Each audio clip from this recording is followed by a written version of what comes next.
Hello, Chef here with some turkey roasting tips. First thing, I'd like you to get your turkey and defrost it. It should be defrosted in the refrigerator for 2 or 3 days.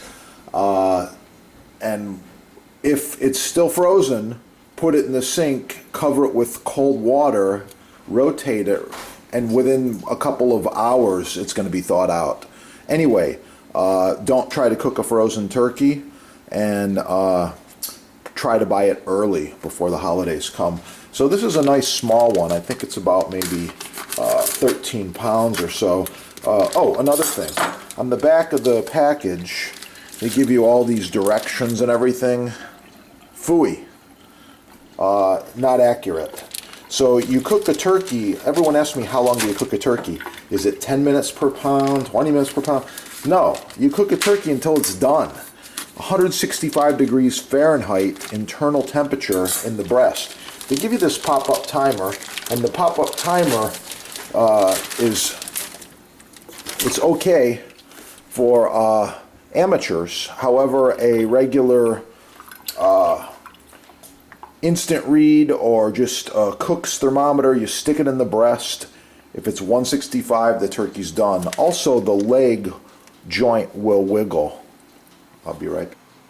Oh, on a side note, some of my videos are touching on knife safety, so I suggest, especially for the kids, you get them cooking, get the chef's stainless steel glove. With this glove on, you have full protection, no cuts, no issues. I like it, it works, and wow, it protects. That's what it's all about, safety. Yeah. Made in America, made in USA, only at your sponsor right there. Yeah, check it out. Get cooking.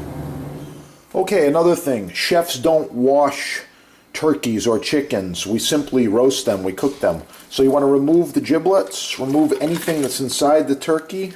Oh, clever. They put a sauce pack in there. I'm going to discard that. Okay, the giblets and the giblets, the heart, the liver go in the roasting pan. Yeah, that sauce pack's going right down the drain there. And of course, we want to rinse it out and recycle it. Don't forget to recycle. It's very important for the earth, for the environment, and for sustainability. So all the packaging gets recycled, anything plastic. All right, the neck comes out, the neck goes in the roasting pan, the giblets come out, they go in the roasting pan. I'm going to show you in a moment.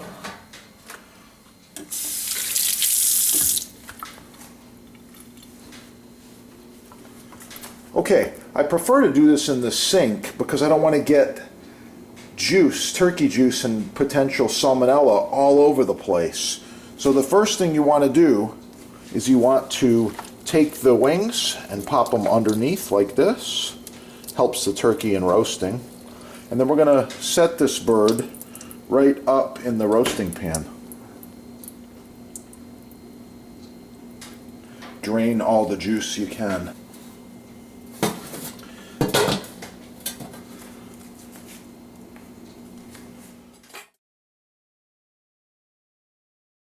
Wow, the Jambus Cucina Elegante, handcrafted with the finest American hardwoods, food service grade stainless steel. The Elegante features 1.5-inch thick butcher block, available in several sizes and with several options. Call your sponsor and save money. Ask for a discount. Turkey's in the roasting pan. Oh yeah, it's gonna be good. Any pan works. I've also got my neck right here underneath the bird, as well as the giblets, the heart, the kidneys, the liver, all the good stuff. So this is how you want to prepare your turkey and carry on from here. The next thing, of course, is salt and pepper. Fresh ground black pepper is preferred. You want to get it over the entire bird, and you want to get the bottom of it as well. The fresh ground pepper.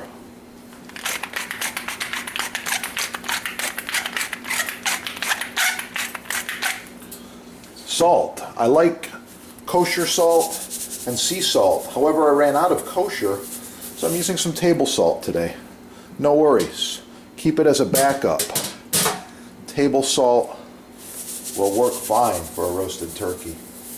Generous amount inside as well. Okay, fresh herbs. For turkey, I like rosemary. Oh yeah, we want to get this rosemary into some smaller pieces, just like this. And I've got some grass-fed butter here. I'm going to put just a few chunks of butter underneath the breast. So just like this. That should be enough butter. So very carefully you want to get your finger in between the skin and the breast like this on both sides. And what we're doing is we're making a cavity so we can get the herbs and the butter in here. You want to get it in as far as you can without ripping the skin. Okay, 2 fingers. Oh yeah. All right, we're going to put a little bit of butter in here. Now you see why I don't like that gravy packet. I don't know what's in there, and it's not fresh or kosher. Who knows what the heck is in that package? Ah, the rosemary. It's going to flavor the turkey incredibly. Okay, the butter. Get them right in. Yep, real butter, pure butter. Like I said, grass-fed butter. All right.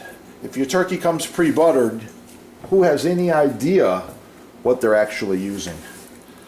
No clue. All right, we got the rosemary underneath, looking really good. There's a couple more herbs I like to use on turkey, and quite often I'll put Italian blend, which is basil and oregano and a few different herbs. So I'm going to slap a little of that on here, just like this.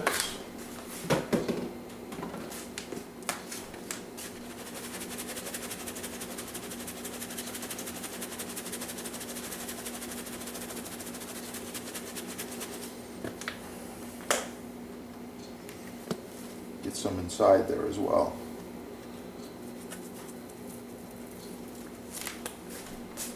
Oh yeah, looking really good.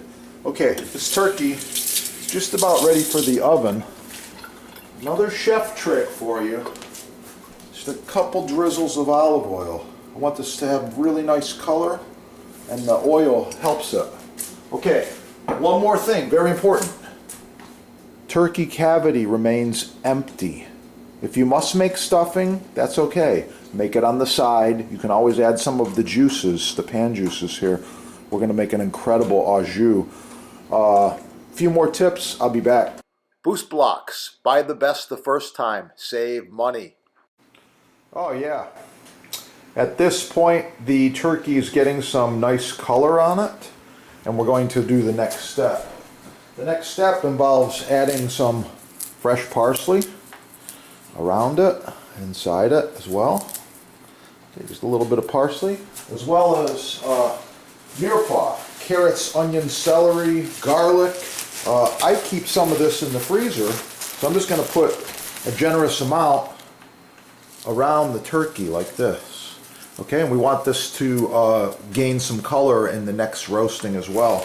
And we're going to let this go now at a lower temperature, maybe 325 Fahrenheit. We're going to let it go for about another hour and a half, and then we're going to check the internal temperature.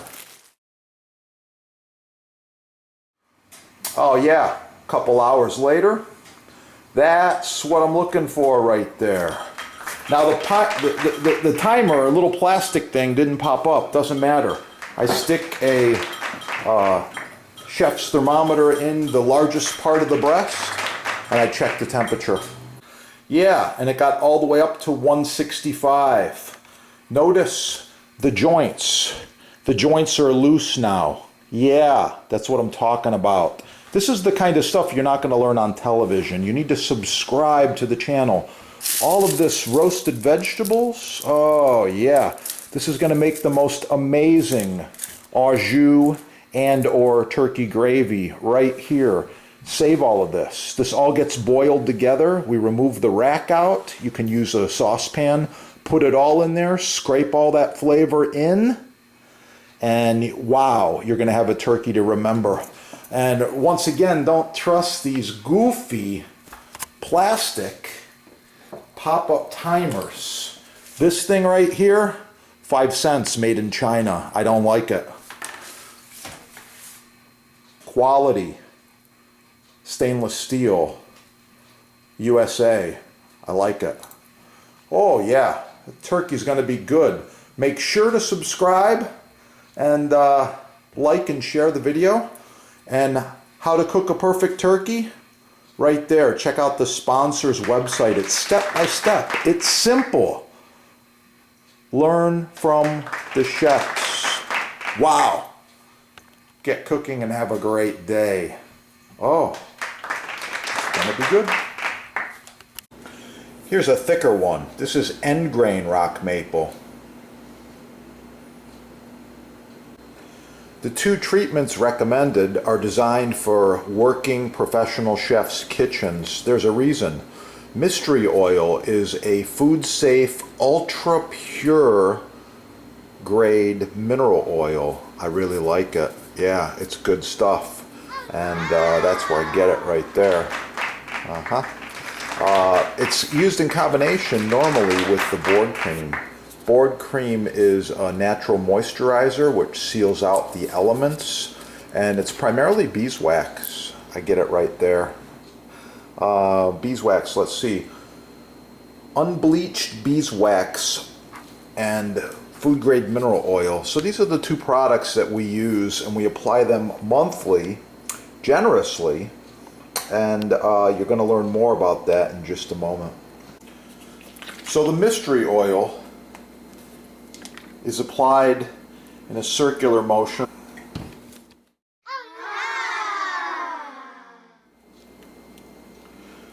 So you use an applicator or a plastic bag, work it in a circular motion, do this monthly, and then let it dry overnight is preferred, and you can repeat. After it dries, you warm this in a bowl of water and apply just a few small dabs, and wow, it's going to be good. That is a safe cutting board.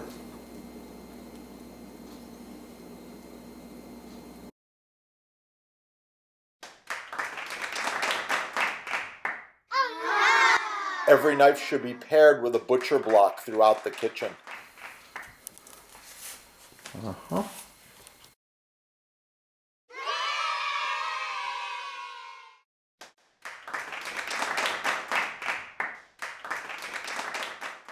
Proper maintenance should be applied every month.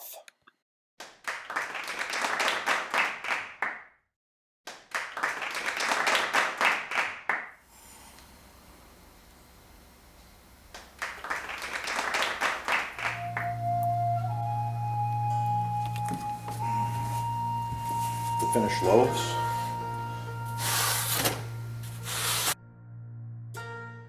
I love butcher block. Yeah, this is end grain maple. You can see it's ready for some more oil. This is edge grain cherry. It's been oiled once and then it's been sealed at the factory. It's really, really nice. I like it. And this one here, this is edge grain maple. So different looks and different sizes, different thicknesses. Edge grain has certain applications, end grain has certain applications. They're all on sale at your sponsor right there. In stock and quick shipping, you're gonna love it. By the way, this is an authorized dealer with over 50 years of combined experience in butcher block. So I suggest you shop with the experts. Get the best the first time. That's my motto. Get the best the first time. To apply mystery oil. Give it a shake. A little bit of beeswax and mineral oil, some other good stuff in here. I like it. First application, just like this. Swirl motion. Yeah. Okay, once you got the swirl motion down, plastic bag. Why? Because it's recyclable and it's not flammable. I would not use cloth. It'll absorb too much and it becomes flammable. Oh, look at that block. Really, really nice. You can see all the hard work has paid off just with the look and the color. Oh, yeah. If you need one of these blocks, contact your sponsor. If you need the butcher block treatment.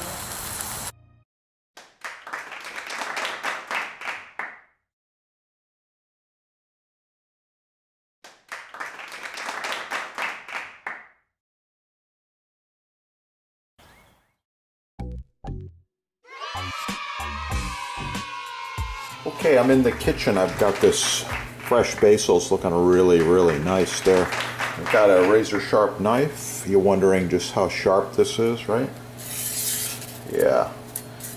Always good to start with a very sharp knife.